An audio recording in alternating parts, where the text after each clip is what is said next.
Good day, everyone.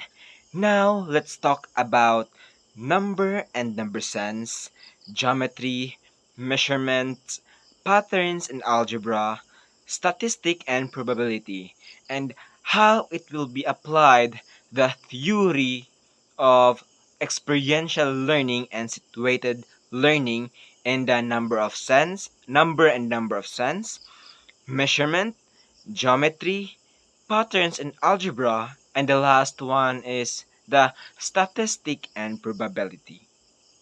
So the first one is number and number sense.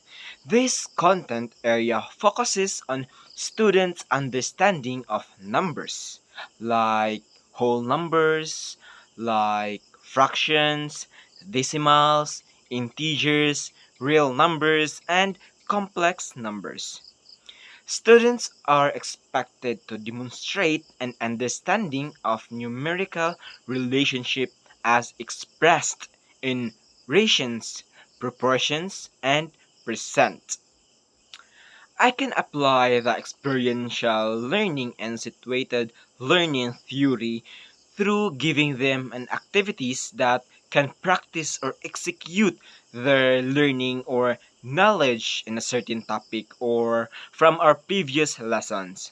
For example, in the morning before I will check their attendance, I will ask them first to count out loud as a class starting. Like they will start to count one until the remain student or the last student from their class.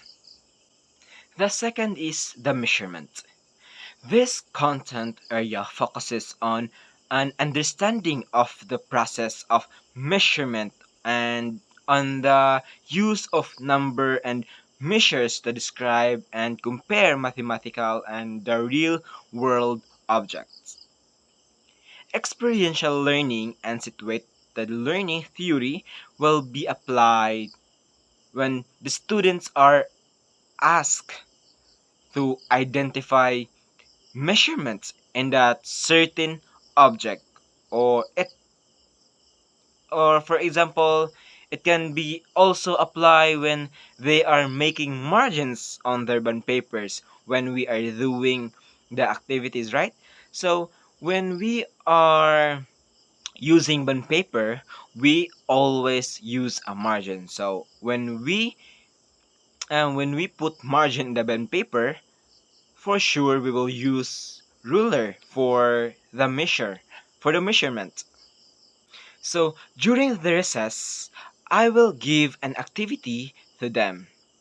When the students are playing or instead of playing outside of or doing unnecessary things like playing outside that might be they'll be encountered or they might be an accident happened. So instead of that, I will give them an activity, and this activity is called frog jump. To play this game, begin by using scotch tape or anything that it can cross or it can make a cross or line in the ground. So this scotch tape or anything that can make a cross in the ground to to create a line on the floor or the ground, yeah, and gather a cat out of a frog like a stickers or something that it look like a frog and measuring tape. Now have your students stand at one of the lines and jump forward as far as they can and then mark where they landed with a painter's tape or stone, anything that you can put it where they landed. Papers, books, sleepers, bags, like something like that. Then after that, use the measuring tape to measure how far the student jumped. So the third one is geometry. So this content area extended beyond low level identification of geometric shapes into transformation and combination of those shapes. I can apply the theory of experiential learning and situated learning in this part because and I will let my student to make a geometric patterns with patterns blocks, or I will ask them to make a geometric pattern with pattern blocks. So because for elementary grades or elementary students, part of understanding shape is understanding geometric patterns. Patterns blocks help the students to make patterns, practice shape rotation, and sort different shapes. Patterns making isn't just important for geometry, it is a foundational concept for critical thinking and analysis. And it can also help the student to draw connection between different concepts. At this point, I will ask or I will give my student an activity. I will give them first a jigsaw puzzle. And the title of this activity is Help Me Please. Yeah, it is Help Me Please. And after distributing the jigsaw puzzle to my pupils or to my students, I will now start read the instruction or I will now start give them the instruction on how to do this activity and I will explain and how to solve or to complete these activities and these activities will be complete within 30 minutes. So the fourth is pattern in algebra. This content area extends from work with simple patterns to basic algebraic concepts. Pattern is one of the fundamental skill for elementary grades because because of the patterns, the preschoolers or the elementary grades learn to make connections, as what I said earlier in geometry. They can understand the patterns that we can found in the numbers and equations. I can say that patterns in algebra will be applied in experiential learning and situated learning theory.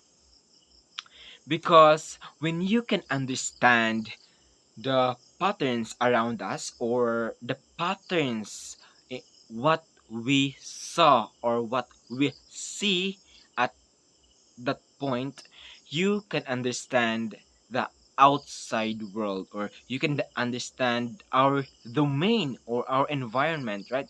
So the child that can the child that the pupils learn in the classroom can be also be applied in the areas or it can be also applied in our society or in their daily lives because we live in this world with full of patterns. And the last one is the statistic and probability. So this statistic and probability are related areas of mathematics which concern themselves with analyzing the relative frequency of events. The word probability deals with predicting the future or predicting the future events. Yeah, predicting the future events. While the statistic it involves the analysis of the frequency of the past or recalling the past.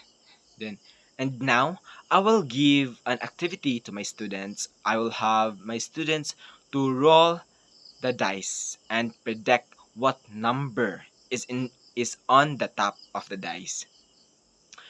And this activity is called roll the dice. When they roll the dice, when they are rolling the dice, I will let my student guess what number is at the top of the dice. In that case, my students already use a probability or predicting the future, which probability, which is all about predicting or analyzing the future outcome, right? So, and after that, the statistic will be applied after the guess or find out what number is on the top of the dice. Um, and I will ask them if their prediction number is correct or what the outcome is. I will ask them that if they predicted 6 or number 6, I will ask them if it is correct.